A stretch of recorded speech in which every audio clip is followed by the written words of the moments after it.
وصلى الله وسلم وبارك على سيد الأولين والآخرين محمد وعلى آله وصحبه أجمعين. اللهم لا تجعل مصيبتنا في ديننا ولا تجعل الدنيا أكبر همنا ولا مبلغ علمنا ولا إلى النار مصيرنا وجعل الجنة هي دارنا. اللهم آمين. برایان و خوشکانی بەڕێز لە هەر شوێنێکن سەلام و ڕەحمەت و میهرەبانی خوای تەعالا برژێ بەسەر هەموو لایەکتانە. خوای پەروەردگار ڕۆژووی مانگی ڕەمەزان لە هەموو لایەک قبوڵ کات. بەڕێزان خۆشحاڵین پارشێوێکی تر لە پارشێوانی پەیام بە خزمەتتان گەشتینەوە بۆ باس و خواسی فقهی ڕۆژوو بە ئومێدی ئەوەی بتوانین ئەم شەویش وەکو شەوانی ڕابردوو بابەتێکی گرنگ لەو بابەتانەی پەیوەندی بە ڕۆژووی مرۆڤی موسڵمانەوە هەیە لە خزمەتتانە شەنوکەویکەین بە ئومێدی ئەوەی هەموو لایەکمان سوودی لێ ببینین. ئەم شەو لە خزمەتتانە باسی ئەو تاقمانەتان بۆ ئەەکەم کە لە ڕووی شەرعیەوە جائیزە بە ڕۆژوو نەبن. ئەو تاقمانە کێن لە ڕووی شەرعیەوە جائیزە بە ڕۆژوو نەبن، هیچ گوناهبار نابن. ئەو خوای پەروەردگارەی جەلە جەلالوه کە ڕۆژووی گێڕاوە لە ڕوکنێک لە ڕوکنەکانی ئیسلام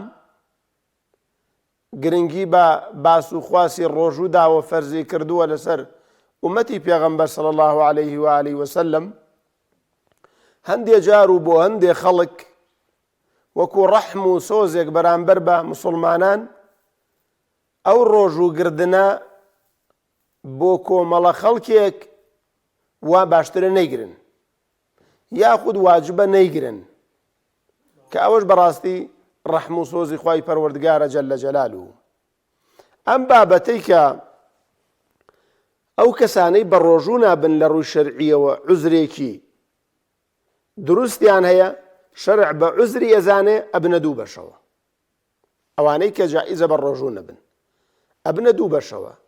بەشێکیان تەنها گردنەوەیان لەسرە دوای ڕەمەزان ئەیگرنەوە، بەشێکی تریشیان تەنها فیدیەیان لەسرە، یعنی لە دوای ڕەمەزان فیدیادەن خواردنەدەن مەسەلەن کە لە خزمەتانە هەردوو تاقمەکە دانە بەدان. یەکەم ئەو جۆرە کەسانەی کە لە مانگی ڕەمەزانە جائیزە بە ڕۆژوو نەبن لە دوای ڕەمەزان تەنها ڕۆژووگردنەوەیان لەسەر واجبە و هیچی تریان لەسەر واجب نییە. جا ئەگەر ڕەمەزانی بەسەردا بڕوە یان ڕەمەزانی بەسەردا نەڕوا بیگرنەوە لە ڕووی شەرعیەوە تەنها گردنەوەکەیان لەسەرە.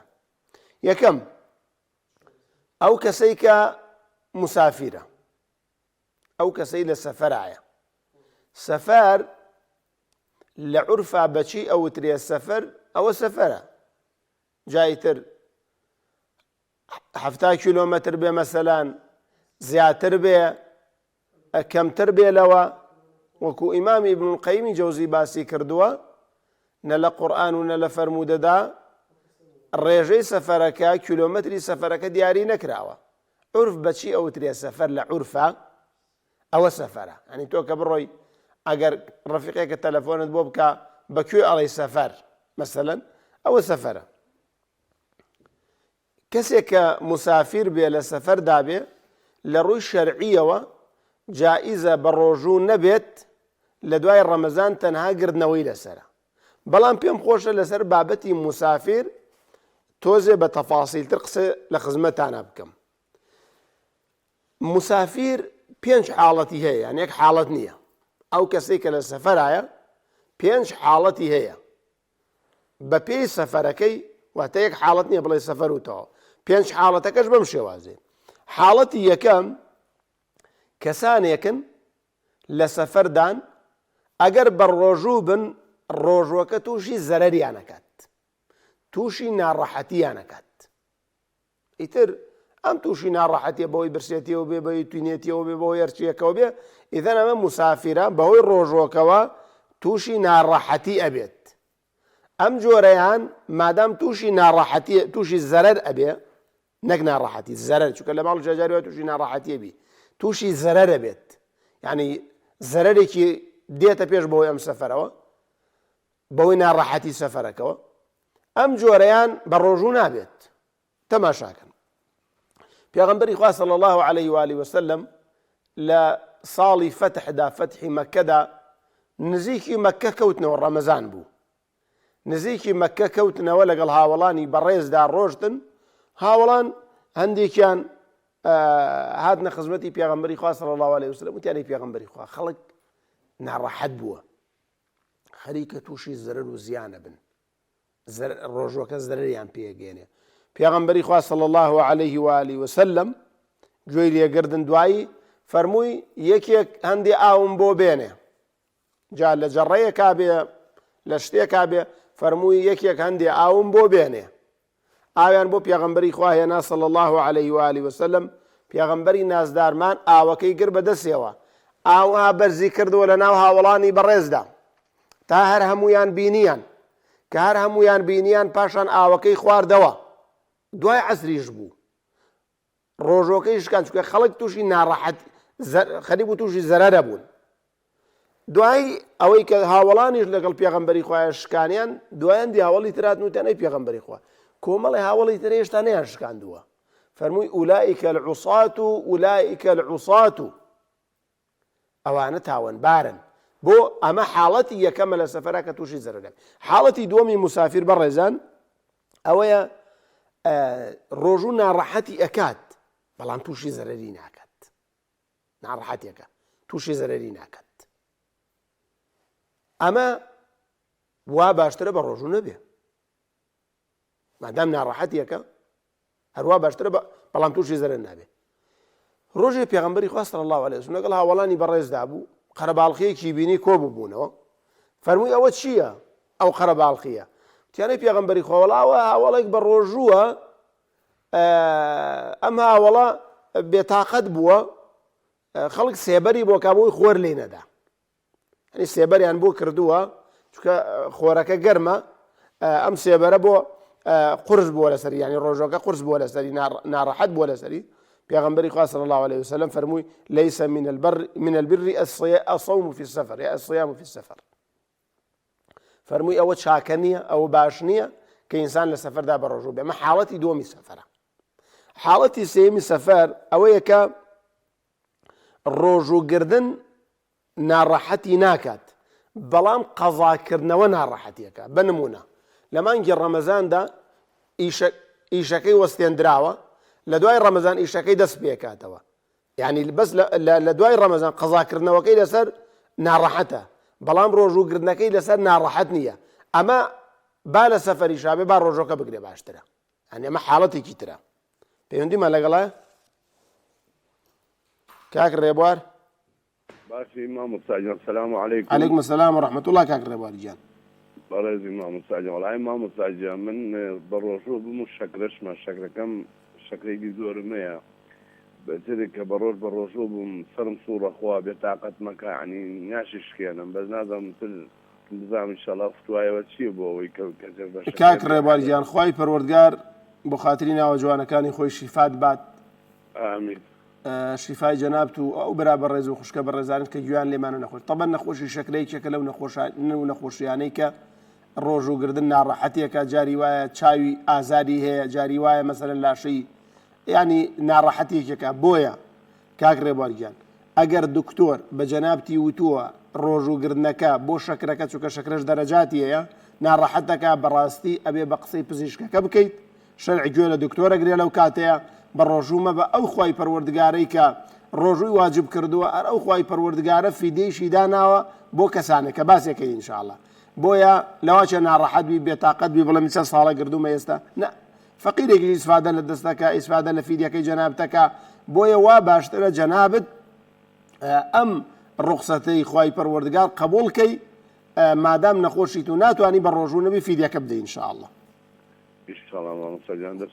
خوای گەورە بتپارێزێ خوش فەت با یا ڕەبی کاک ڕێبوارگیان خوا لێت ڕازی بێ جا حاڵەتی چوارەمی سەفەر بەڕێزان ئینسان کە لە سەفەردایە ئەوەیە بە ڕۆژوو بێ و یان بە ڕۆژوو نەبێ وەکو یەک وایە نە ڕۆژوو گردن ناڕەحەتیەکە نە ڕۆژوو نەگردنیش مەسەلەن وانی وەکو یەک وایە بە ڕۆژوو بێ یان بە ڕۆژوو نەبێ وەکو یەک وایە بەلای ئەمە خلافی لەسەرە ئەمە لای زانایان ڕەزا و ڕەحمەتی خۆیان لێبێ خلافێکی لەسەرە بەڵام قسەی صحیح ئەوەیە کە ئەمیش بە ڕۆژوو نابێ مەذهبی ئیمامی ئەحمەد و سەی ئیمامی عەبدوڵای کوڕی عومار و عەبدوڵای کوڕی عەباس سەعیدی کوڕی موسەیاب ئیمامی شەعبی ئیمامی ئەوزاعی ئیبن خوزەیمە ئیبن حیبان شەیخ الئیسلام ئیبن تەیمیە ڕەزا و ڕەحمەتی خۆیان لێبێ ئەمانە ئەڵێن ئەم کەسێک کە لە سەفەرایە بە ڕۆژوو بیان بە ڕۆژوو نەبێ وەکو یەک وایە بەلایەوە ئەمە وا باشترا بیش بە ڕۆژوو نەبێ.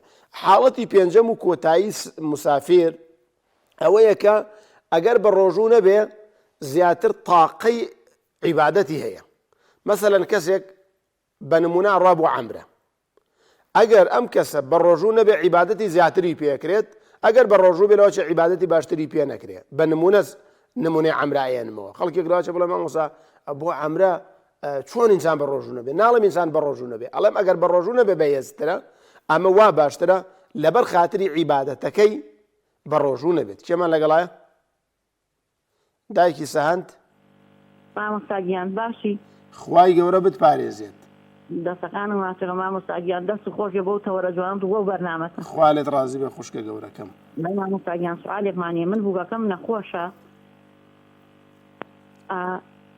خوێنی کەمە مادەی ئاسنی کەمە و ڤیتامینیشی کەمە ئیشتەکیە دکتەر بۆی دانا کلی شەمەیە ئەچین خوێنی تێ ئەکەین مادەی ئاسنەکەی غازن ئەو غازن نیشتەکەی نیشتە کەمە ئاسنەکەی ئیستا هەر بە ڕۆژوە ئێمەش زۆر لاوەز و بێتاقەتە لا یێواران ڕەشای دەستەچای ئەڵێن فیدەکە بۆ ئەدەین بە ڕۆژومەوە ئیستا تۆ بزانم دوای تێدەی لەسەری. خوشکە گەورەکەم دایکی سەهەند خوای پەروەردگار شیفای بووکەکەت بدایە یا رب العالمین. قوربان و مامۆستاگیان خوای تەعالا لەو نەخۆشیە شیفای باو چاک بێتەوە بە ئیزنی خۆی. بەڕێزەکەم مادام دکتۆر پێی وتووە کە نابێ بە ڕۆژوو بیت، بەڕاستی ئەبێ قسەی پزیشک وەرگێت. ئەو خوشکە بەڕێزە لەم بابەتەیە خوا نەخواسە ئەگەر بەوەی ڕۆژۆوە تووشی حاڵەتێکی خراپ بوو گوناهبارە بێت، با لەواچێ مەسەلەن پێی قورس بێ پێی ناڕەحەت بێ، بەڵام ئەبێ ئەوە بزانین کە ئەم حەلەیش خوای پەروەردگار دایناوە، چۆن ڕۆژۆکە خوا دایناوە جەلە جەلالوهو حەلەکەی چ خوای پەروەردگار دایناوە با بەگوێی پزیشکە بەڕێزەکان بکات. مادام پزیشک پێی وتووە کاکە تۆ بە ڕۆژوو بیت، ڕۆژوو خراپە بۆ تۆ بۆ نەخۆشەکەی تۆ ڕۆژوو خراپە، ئەوە شەرعەن ئەبێ بە ڕۆژوو نەبێت.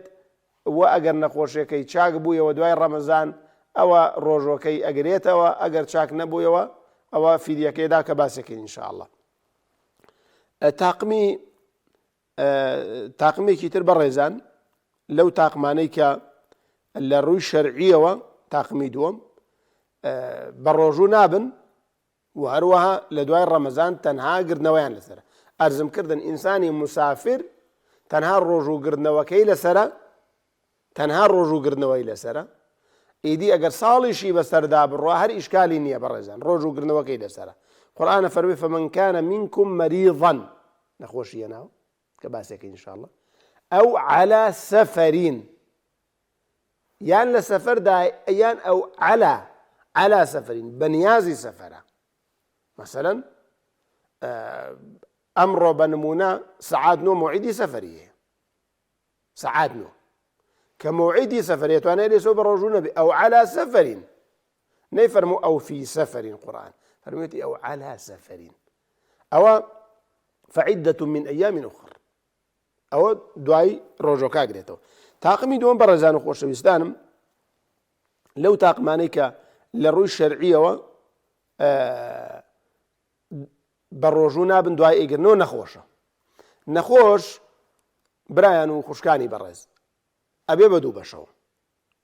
نەخۆشێکەیە نەخۆشی کاتیە، نەخۆشیەکەیە نەخۆشی درێژخایەنە.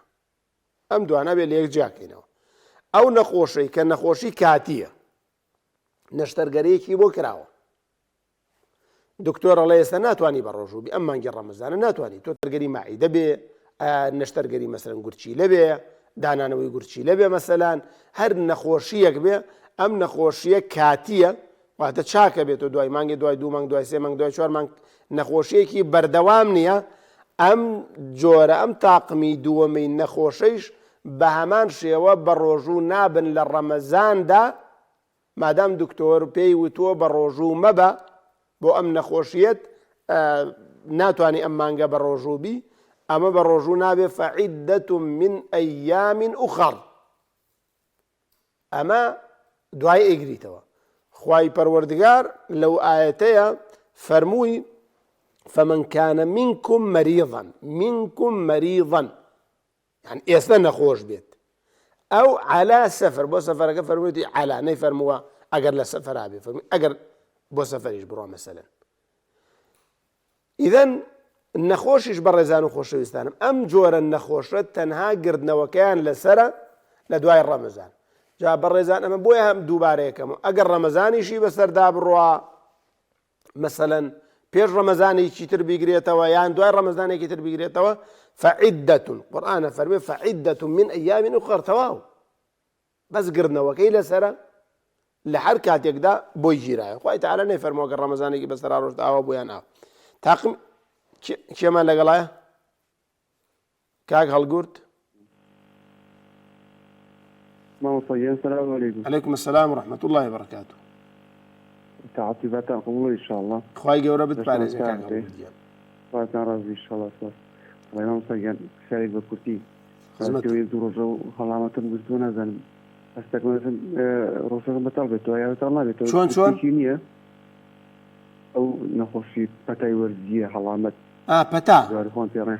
بالله. داري خوان تيران حلامة يعني.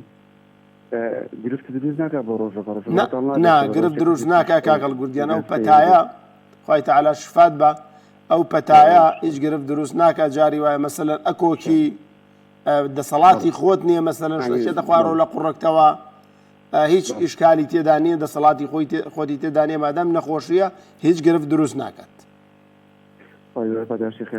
باش نییە خوارێت ڕەچووکە ئینسان جاری واکە تووشیان پەتایە ئەبێ ناڕەحەتە بێ مەسەلەن دوو لە ڕووی جەنابتان يعني مثلا هەندێک لە قورگیا دروستە بێ جاری وایە زاڵ نابێ بەسەریدا فڕێ بە دوو لە ڕووی جەنابتان ئەوە زەرەری نییە بۆ ڕۆژێک. تاقمی سێم بەڕێزان لەو تاقمانەی کە تەنها گرنەوەکەیان لەسرە ئافرەتی سکپڕ و لەگەڵ ئافرەتی شیردەرە. ئافرەتی سکپڕ و ئافرەتی شیردەر بەڕێزان یەکێکن لەو تاقمانەی کە لە مانگی ڕەمەزاندا جائیزە بە ڕۆژوو نەبن. بەڵام پێم خۆشە لە خزمەتانەها وەکو چۆن بابەتی سەفەرەکە تەفاسیلێکم باس کرد ئەم بابەتەش چونکە مامۆستایان جاری وایە هەرێکەی بە شێوازێ فتوادا تەفاسیلێک لە خزمەتانە باسکەم. یەکەم ئافرەتی سکپڕ و لەگەڵ ئافرەتێک کە شیر ئەدات قسەی یەکەمی زانایان ئەوەیە تەنها گردنەوەی لەسەرە، تەنها گردنەوە دوای ڕەمەزان فقط ڕۆژۆکە یەگرێتەوە جار ڕەمەزانی بەسەردا بڕۆ یان ڕەمەزانی بەسەردانە ڕوا گردنەوە. ئەمە قسەی ئیمامی ئەبوو حەنیفەیە و قسەی ئیمامی عەلیە ڕەزا و ڕەحمەتی خوای لێ بێت. دووەم ئەو خوشکە بەڕێزەی کە سکی هەیە یاخود شیر ئەدا تەنها فیدیەی لەسەرە، یعنی تەنها خواردنی لەسەرە بیدا بە هەژار و نەدار. ئەمە قسەی عەبدوڵای کوڕی عەباسە و قسەی عەبدوڵای کوڕی عومەرە، بەڵام زۆربەی زانایان ئەم بۆچوونەیان نییە. ینی چونکە خوای پەروەردگار جەلە جەلالوه کە باسی نەخۆشیەکە ئێمەش نەخۆشیە ناڕەحەتیە. سەفەر بۆ بە ڕۆژوو نابێ ناڕەحەتی، نەخۆش بۆ بە ڕۆژوو نابێ ناڕەحەتی. ئێمەش حسێبی نەخۆشی بۆ کرێت. مەسەلەن ئافرەتێکە حامیلەیە مەسەلەن سکی هەیە ئەمەش حسێبی نەخۆشی بۆ کرێت. فعیدەة من ئەیام ئوخەر هیچ پێویست ناکە بە خواردنیش لە کۆڵی نابێتەوە کە ئەوە تەفاسیلێکی زۆر زۆری لەسەر. قسەی سێمی زانایان وەکو ئەمانەت نەقڵم کرد ئەوەیە کە ئەڵێن ئەگەر لە خۆی ترسا لە خۆیان ترسان ئافرەتی شیردەر و ئافرەتی حامیلە ئەگەر لە خۆیان ترسان تووشی ناڕەحەتی بن تەنها قەزایەکەنەوە، تەنها قەزا. بەڵام ئەگەر لە مناڵەکەیان ترسان کە تووشی ناڕەحەتی بێ شیری کەم بێ لە برسا بمرێ مەسەلەن ئەو مناڵی ناوسکی گەشەنەکە ئەی لە مناڵەکە ترسان ئەواڵن کاکە هەم قەزایشی لەسەرە هەم فیدیەشی لەسەرە هەم تەعامیشی لەسەرە فیدیە بدات. ئەمە قسەی سێمی زانایانەکە ئەمە مەزەبی ئیمامی شافعی و ئیمامی ئەحمەدە. بەڵام والله ئەعلەم کاتێکە دیراسەی دەقەکانی قورئانەکەی و دیراسەی دەقەکانی فەرمایشتەکانی پێغەمبەری خواکەی صلی الله عليه وسلم ئەوەت بۆ دەرەکەوێ ئافرەتێک کە حامیلە بێ یان ئافرەتێک کە شیر بدا تەنها قەزای لەسەر حسابی نەخۆشی بۆ کرێت. بەڵام بەڕاستی من ئامۆژگاریە و براو خوشکاناکەم کە زۆر جارڕڵن وەڵام مامۆستا فتوامان بۆ دراوە کە تەنها پارە بدەین و بە ڕۆژوو نەبن. بەڕێزان وەکو شێخ بن باز و شێخ عوسەیمین غەیری ئەوانش باسیەکەن من کاکە بابەتی ڕۆژۆکە بێ هەر بیگرێتەوە. یعنی ئەوە شتێکی مسلەمە ئینسان ناتوانێت تەنها بە پارە چکەمە نەخۆشیی بەردەوام نییە. ئێمە ئاڵین ئەو نەخۆشیانەی کە بەردەوامن بە پارە لە کۆڵ ئینسانە بنەوە ئەو شتانەی کە کاتین قەزاکردنەوەی لەسرە بەڕێزان و خۆشەویستان. کاک ئەحمەدیان السلام عليكم. عليكم السلام ورحمة الله وبركاته. ما مساجين توني باشا شو؟ خواهي قورة بتباريزي. بريد السلام ديارك. ما مساجين تركارك منين؟ فرمو. مثل ما حد شيء دوام لكن بناء شيء. بدأ بري متجوزين تقريبا 15 متر ما بين متجوز. متجوز شمال لكيشة. ما دسرانين بحيث الجار ما مصايب كم بودي بحيث وما نفسي شو أجل شيء دوامي اشتاق من الصفير. مزار ما كما. مكبري إيش دخل دوري 15 متر بين الرجال متجوزين. كاك أحمد. مكبري كشي إيش دخل بغير. بەو جێگای ئێوە ئەوترێ مزگەوت بەو جێگەی کە جەنابتیانیتیان پێ ئەوترێ مزگەوت مزگەوت ئیمە مزگەوت نییە مەقەڕێکە ئامەبەستەکەم ئەمە بوو بەس مزگەوتەکەمان لە پێشمانە مەبەستم ئەمە بوو لە مزگەوتدا لە ڕووی شەرعیەوە حرەمی مزگەوتدا جائزە ئیقتیدا بە ئیمان بکەیت.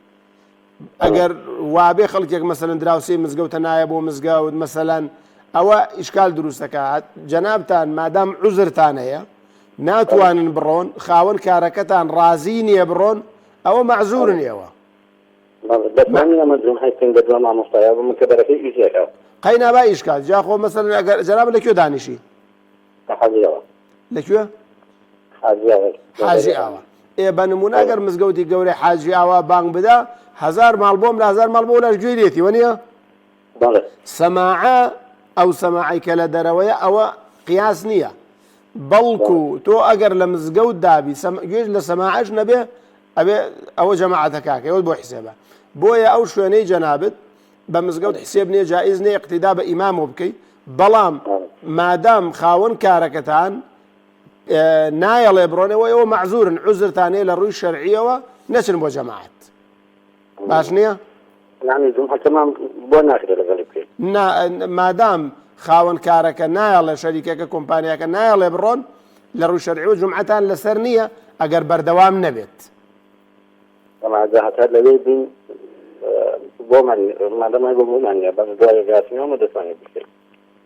مادام تا لەوێ بن تا لە دەوام بن جەنابتان ناتوانن مەگەر بیکەنە نوەرە ینی کارێکی وا بکەن ئەگەرنا شەرعەن ناتوانن اقتیدا بەو مەلایە بەو مامۆستای مزگەوتەوە بکەن و لە بیناکەشا بن.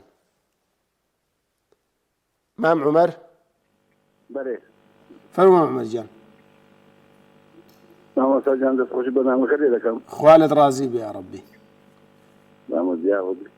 مامۆستا من هەندێک ڕۆژیم لەسەر نازانم 5 سال لەمە پێش فیدیەم نەدایە بەس ڕۆژەکەم گرتینەوە فیدیەمەکە بچە سەرێ ڕۆژوود لەسەرا ڕۆژەکەم گرتینەوە بەس فیدیەکەم نەدایە فیدێ پێویست ناکە هەر ڕۆژۆکەت گرت بێتەوە تەواو فیدیەکەی ناوی بدەیت نافیدەی ناوێت.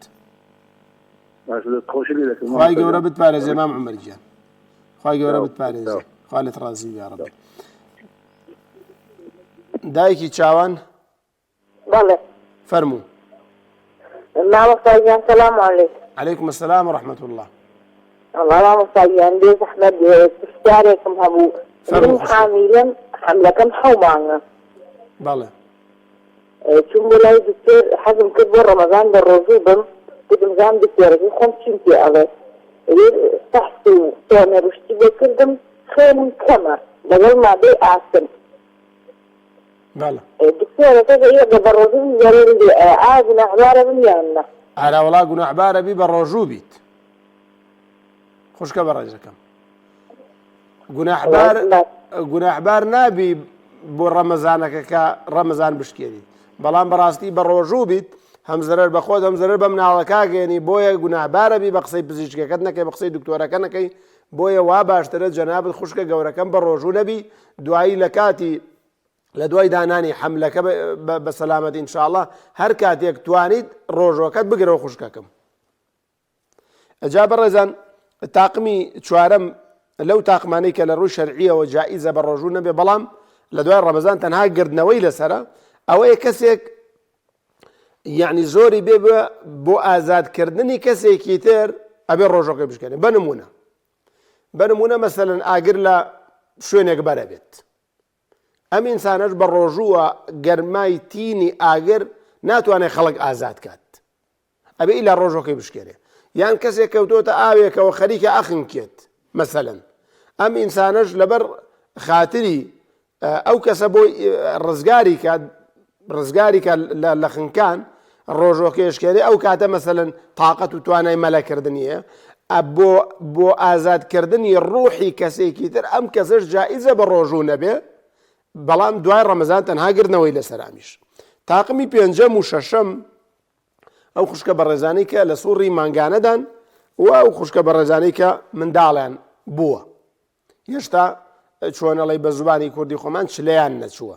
نەجاری وایە ئافرەت بە هەفتەیە کەمتر لە هەفتەیان زیاتر لە هەفتەیە چلەکە یەکێت ئەوا بێت. ئەمە ئەم خوشکە بەڕێزەی کە لە سوڕی مانگانەدایە یان لە منداڵ بوونایە لە ڕوو شەرعیەوە حرامە بە ڕۆژوو بێمە، حرامە بە ڕۆژوو بێت، بەڵکو لە دوای ڕەمەزان ڕۆژۆکە یەگرێتەوە، لە دوای ڕەمەزان ڕۆژۆکە یەگرێتەوە. بۆیە برانی بەڕێز خوشکانی بەڕێز زۆر جار پرسیار لە مامۆستایانی ئاینی ئەکرێت کە ئەڵێ خێزانم ینی عجیب نەبێ بەڵام ئەم پرسیارانە کراوە، یعنی ساڵانە ئەم پرسیاران ناکرێ. خێزانم وڵا کەوتۆتە سوڕی مانگانەوە ئەڵێ هەر بە ڕۆژوو ژەبم بەخوا من دڵم تەحەموول ناکە. نە لە ڕووی شەرعیەوە نابێ بە ڕۆژوو بێت، خوای تەعالا ڕێگەیەکی پێداوە بە ڕۆژوو نەبێ. یان هەندێک خوشکی بەڕێز مەسەلەن حەپ ئەخۆن بۆی کە سوڕی مانگانەیان دواکەوێت، ئەمە خراپە. ئەم حەپە ئەگەر بالفعل زەرەری هەبێت کە زەرەری شەیە بەڕاستی بۆ سوڕی مانگانەی دواتر تێکەچێ، سوڕی مانگانەی وافرەتە تێکەچێ، حاڵەتی تێکەچێ، بۆیە ئەمە بەکارنێنێ باشە. ئەوە شتێکە خوای تەعالا لەسەر بەناتی ئادەم و کچانی ئادەم نووسیوێتی و ئینسان لەو کاتیا بە ڕۆژوو نەبێ. ئەم پێنج تاقمەی کە باسم کرد لە خزمەتانە، نەخۆشێک ئەگەری چاکبوونەوەی هەبێت، مسافر، ئافرەتێک کە حەملی هەبێ یان شیردەر بێت، کەسێک بۆ ئازادکردنی کەسێکی تر ڕۆژۆکەی بشکێنێت و ئەو کەسەی ئەکەوێتە سوڕی مانگانەوە یان منداڵ بوون. ئەم پێنج تاقمە بە موجمەلی لە ڕووی شەرعیەوە جائیزە بە ڕۆژوو نەبن، نابێ بە ڕۆژوو بن. مەسەلەن بۆ تەفاسیلێکە باسمان کرد دوای ڕەمەزان تەنها ڕۆژۆکە ئەگرنەوە. ئەمە جۆری یەکەم لەوانەیە کە تەنها گرنەوەی ڕۆژویان لەسەرە. بەڕێزان تاقمی دووەم و جۆری دووەم لەو باسی ئەم شەودا لە خزمەتانە باسیکەین، ئەو کەسانن لە شەریعەتی ئیسلامدا ڕێگەیان پێدراوە بە ڕۆژوو نەبن، تەنها فیدیەیان لەسەرە، تەنها پارە. تەنها مەسەلەن ئەم ساڵ بەنمونە نازانم ئێشتا دیاری نەکراوە سەرفیترە چەندێک بوو بۆ هەموو ڕۆژێک سەرفیترەیەکە دەن مەسەلەن پێوترە فیدیە. یاخود مەسەلەن ئەگەر خواردن بێ ئەگەر پارە بێ هەرچیەک بێ، گرنگ ئەوەیە بەشی دووەم تاقمی دووەم تەنها فیدیەیان لەسەرە، ڕۆژوگرنەوەیان لەسەر نییە. باوکی ئەنەس السلام عليكم اسمع مستحوالك. عليكم السلام ورحمة الله خوالت رازي بيه. والله ما وصل حسن أنا عندك بس موضوع عشان كذا بس موضوعي لو ورقي قلت سندي من النوية سكرتيرية لو على دفتر شيء البرازيل باوکی ئەنەس لە هەموو چل گەڵایەک زەکاتە، لە هەموو دەفتەرێک 2 گەڵاو زەکاتە.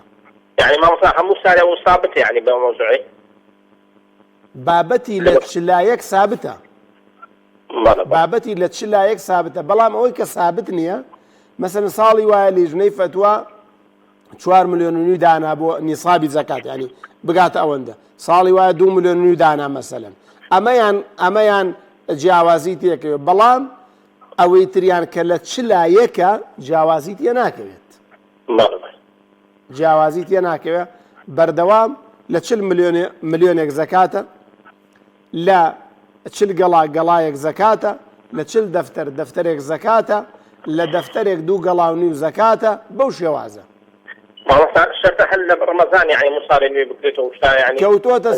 کەوتۆتە سەر کاتی جەنابەت چ کاتێک سەری ساڵی زەکاتی تۆیە ئەم ساڵ ئەگەر لە ڕەمەزانە داوتە لە ڕووی شەرعیەوە ساڵێکی تریشە بێ لە ڕەمەزانە بیدەیت لە یەک حاڵەتە ئەتوانی پێشی خەی خەڵکی هێژار و نەدار و ئەوانە زەڕور بن پێشی خەیت ئەوە ئەگازێن نەبی لەبوو مەسەلەی مندا ئەوە ئافرەتی شیردەر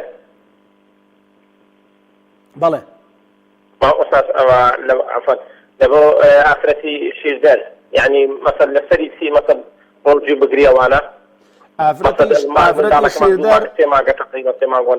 باوکیانە ئافرەتی شیردەر وەکو لە خزمەتتانە باسم کرد ئافرەتی شیردەر وەکو حکمی نەخۆشی هەیە حکمی ئینسانێکی نەخۆشی هەیە ئەگەر شیردانەکەی ببێتە هۆی ناڕەحەتکردنی برسیبوونی مناڵەکەی لە ڕووی شەرعیەوە بێ بە ڕۆژوو نەبێ دوایی بیگرێتەوە ئەگەر ئاسایی بوو ئەوە ڕۆژۆکەی خۆی ئەگرێت سندوسخان بەڵێ سەلام عەلەیکم عەلەیک سەلام و ڕەحمەت الله دەستخۆشی بەرنامەکەت لێکم خوالت ڕازی بێ یا ڕەبی زۆر سپاس دەکەم وەڵاهی مامۆستا دوو پرسیارم هەیە ئەگەر جواب بدەیتەوە زۆر فەرموو پرسیاری یەکەم ئەوەیە ماڵی خوشکم یا خانوویان هەیە سیاریشیان هەیە بەڵام پیاوەکەی 3-4 مانگە هیچ ئیشی نییە و لە ماڵەوەیە قەرزاریشن زۆر بۆچی قەرزارە قەرزاری خانووشتن مامۆستا قەرزاریەکەیان هیچ شتی ضروریاتە یا هیچ شتی کەمالیاتە والله هیچ شتی ضروریات بوو مامۆستا ئەگەر باوکم سەرفترەیان بداتێت پێیان ئەشێت ئەمەیان سندوسخان خوشکە بە ڕێزەکەم هەر کەسێک خانووی هەبێ یان سیارەیشی هەبێ ئەوە شتێکی ضروریاتی ڕۆژانەیە دوای ئەوە ئەو بەڕێزێک کە ئەو پارەی دەستی ئەکەوێ مادام بەشی مەسرفی مانگانەی ناکات لە ڕووی شەرعیەوە زەکاتی پێشەوە بە ئیعتیبارێک بە ئیعتیبارێکی تر ئەم بەڕێزە بەوەی خانووەوە بەوەی خانووە تووشی قەرزاری بووە هەر بەو ئیعتیبارەش زەکاتی پێشێت دەست خۆش وڵاهی مامۆستا هیچی پیشی نیە یعنی 3-4 مانگە هیچ ئیشی نیە بە دوو ئیعتیبار زەکاتی پێشە ئیعتیبارێک قەرزارەکەیتی بۆ ضروریات کردوێتی ئیعتیبارێک ئەوەیە کە مانگانەی دەست ناکەوێت کە ماڵ و منداڵی پێ بژێنێ ڕاستەکەی دەستەکانە خۆش بێ مامۆستا وەڵی پرسیاری دووەم ئەوەیە مامۆستا من زۆر خەو بە شیرینی کولیتەوە ئەبیرم یعنی هیچی بە خەیاڵی ئەوەیش ناخەوم هەر هەموو شەو خەوی پێوابێنی مامۆستا بینەکە چییە زەواجی کردووە نەوەڵڵا ئینشاءڵڵا ئەگەر لەم کاتەیە کەسێک هاتووەتە داوات زەواج بکە ئینشاءڵڵا بێتە مایەی خێر بۆت شیرینی نزیک بوونەوەی زەواجە ئینشاءڵڵا باشە خوشکەکەم زۆر سپاس دەکەم مامۆستا مبارەکە بەڕێزان لە جۆری دووەمدا ئەرزمکردن تاقمی دووەم ئەو کەسانی شەرع و توێتی ئێوە بە ڕۆژوو مەبن تەنها فیدیەکە بدەن ئەم دوو تاقمەیە بەڕێزان ئەم دوو تاقمەیە یەکەم نەخۆشی درێژخایەن ئەو کەسەی نەخۆشی درێژخایەنی لەگەڵدایە دکتۆر لێ کاکە تۆ ئەم نەخۆشیە درێژخایەنەت هەیە ناتوانی بە ڕۆژوو بیت گورچیلە تەحەموڵ ناکات شەکرەتە زەختە مەسەلەن نەخۆشیێکی بەردەوامە و نەخۆشیانەی کە نەخۆشی مزمینین ئەم جۆرە کەسانە کە نەخۆشی مزمینیان هەیە چاکبوونەوەیان نییە لە ڕووی شەرعیەوە ئەمە نابێ بە ڕۆژوو بن لە کۆتایی ڕەمەزاندا فیدیەی ڕۆژۆکەیانەدەن فیدیەی ڕۆژەکە چەندێک دیاریکرا ئەوەندە ئەدەن تاقمی دووەم ئەو کەسانن کە ناتوانن بەوەی پیریەوە ناتوانن بە ڕۆژوو بن نەخۆش نییە بەڵام پیرە چۆتە تەمەنەوە ناتوانێت بە ڕۆژوو بێ جاری وایە مەسەلەن ئاگای لە خۆی نییە مەسەلەن ئینسان معلومی جەنابتانە ئینسان جاری وایە کە ئاچێتە تەمەنەوە یعنی لە طەبیعەت و شتا جاری وایە گەڕێتەوە بۆ منداڵی ئەم دوو تاقمە لە ڕووی شەرعیەوە بەوەی پیریەکەیەوە ئەم ئینسانە ناتوانێت بە ڕۆژوو بێ نەخۆشێکی درێژخایەن لە شەریعەتی ئیسلامدا خوای تەعالا بۆیان هێنووسێت لەوەچە ناڕەحەت بن بەڵام پێغەمبەری خوا فەرمێ صلی الله عليه وسلم إذا مرض العبد أو سافر كتب له مثل ما كان يعمل عليه مقيما صحيحا. ئەو کەسێکە نەخۆشە لە لەش ساغیە هاتووە بۆ مزگەوت، لە لەش ساغیە کۆمەڵی سونەتی کردووە، لە لەش ساغیە شەونێژی کردووە، لە لەش ساغیە بە ڕۆژوو بووە، ئێستا سەفەری کردووە یان نەخۆشیێکی درێژخایانی کردووە ناتوانێت ئەوانە بکە، خوای تەعالا ئەوانەی بۆ ئەنووسێت. باشنێ برایان و خوشکانی بەڕێزم، هیچ پێویست بە دوودڵی و بە ناڕەحەتی و خەم و خەفەت ناکە، خوای پەروەردگار بۆتان ئەنووسێ ئینشاءڵڵا. کێمان لەگەڵایە؟ عبدالله السلام عليكم. عليكم السلام ورحمة الله. كاك عبد الله. وصي بريز حواطن باش شكور. خواي ورا بتفارز يا رب. أجمعين إن شاء الله. حاجة وصي بريز سبارت بكم الله خلقانك هن إمروكا الرادوشتان هي خسيانة إيشوا. بلى. آية لما الزكاة أدريه أما يك دوهميش أنجمني بالاي فتوى الرجي زكاة السفتري ياري كردوها. بەرواری هەژدەی دوی 2025 بەوەی کە سەرفترە هەر 3000 فیدیەش هەر 3000 و ئەگەر هات و پارەش گەشتە 2.5 میلیۆن ئەوە لە هەر میلیۆنێ 25,000 ئەگەر ڕوونکردێک ماوەتێ ممنون نەبێ خۆشدامان خی گەورە پاداشت باتەوە کاک عەبدوڵڵا گیان. دیارە کاتی بەرنامەکە خەریکە کۆتایی پێدێت. دەست خۆش بێ کاک عەبدوڵڵا گیان، ئەو کەسانی کە بەڕادیانەیە مەسەلەن یان لۆریانەیە ئیشی پێکەن، ئەمە لە ڕووی شەرعیەوە ئەم مەکائینانە لە خودی خۆیانە زەکات نییە. مەسەلەن ئەو کەسەی شۆفڵێکی کڕێوە لە ئیشا دایناوە، مەسەلەن گەڵابەیەکی کڕێوە لە ئیشا دایناوە، تەنکەرێکی کڕێوە لە ئیشا دایناوە، مەسەلەن بەڕادێکی هەیە لە ئیشا دایناوە، لە ڕووی شەرعیەوە لەم مەکائینە. بەڵام لەو پارەی کە لەوەوە دەستی ئەکەوێت لەگەڵ پارەکانی تریا ساڵانە کۆیەکات و زەکات هێدات. ساڵانە تەماشای گیرفانێکە، ئەگەر لە 2 میلیۆن زیاتر بوو 2 میلیۆن بوو زەکاتەکە هێدات. ئەوە دەربارەی بابەتی سەرفیترا من وام زانیوە تەنها زەکاتیان دیاری کردووە کە 2.5 میلیۆن هەر کەسێک 2.5 میلیۆن دیناری هەبێ ساڵی بەسەردا بڕوە لە ڕووی شەرعیەوە لە هەموو میلیۆنێک 25,000 زەکاتی هەیە. لە ڕووی شەرعیەوە لە هەموو میلیۆنێک 25,000 زەکاتی و دیارە جەنابەتە فەرمووی کە سەرفترەکەش دیاری کراوە بە 3,000.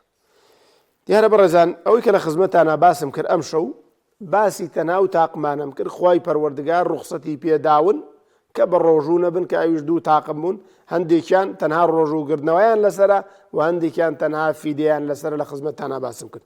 لە کۆتاییدا لە خوای پەروەردگارە پاڕێنێ. اللهم صل على محمد وعلى آل محمد كما صليت على إبراهيم وعلى آل إبراهيم. اللهم بارك على محمد وعلى آل محمد كما باركت على إبراهيم وعلى آل إبراهيم. يا ربي خوايا بخاطرنا وجوانا كان يخد لم كاتب بيروز ذا ليت بارينا يا رب العالمين. لقناه دايكو باوك من خوش بي، لقناه مردو كان من خوش بي، عاقبة من بخير بجير يا رب العالمين. يا ربي خوايا زليلي قبر قيامة منك، يا ربي خوايا زليلي قبر قيامة منك، يا ربي خوايا هركسي ظلم لم ملتا أكاد، هركسي أم ملتا أتشوسين توا، يا ربي خوايا زليليان بشاي خمان ببينين، يا ربي خوايا بشاي خمان بيان بينين كزليل بون خوايا ومالو من دالان أوي كدستي بوا لم ظلم مستمدا لشوسان وي خلقا لشوسان وي فرمان برانا يا رب العالمين. يا ربي خوايا لتفارمو أو برزانك جوان لمانا أو برزانك بديار برنامج كمان ودانشتونا أجر نخوش شفايا بي أجر نخوش يعني شفاي نخوش كان بي أجر قرزار قرزكيان بو أداكي أجر جيراوين هي بويان آزادكي أجر كريشين خان خويان بقسمتك يا رب العالمين أجر من دالن هي من دالن بي بخشي أجر من دالن هي بويان صالحك يا رب العالمين أجر أو سرجيران نكردو يا ربي خويا أو سرجيران بو آسانك يا ربي خويا أو سرجيران بو آسانك يا ربي خويا پروردگار ليتا پارينوا تندروز باش من كي أم رمضان بباشترين شيء ولا برخاطري تو بقرين شوي قدر بقسمتي هم ولايك من كي يا رب العالمين. يا ربي خويا پروردگار هر مسلمانك لم سرت أرزدا ظلمي ليك استمي برانبرك لي خويا بي بهانايوا خويا بي بهانايوا يا رب العالمين.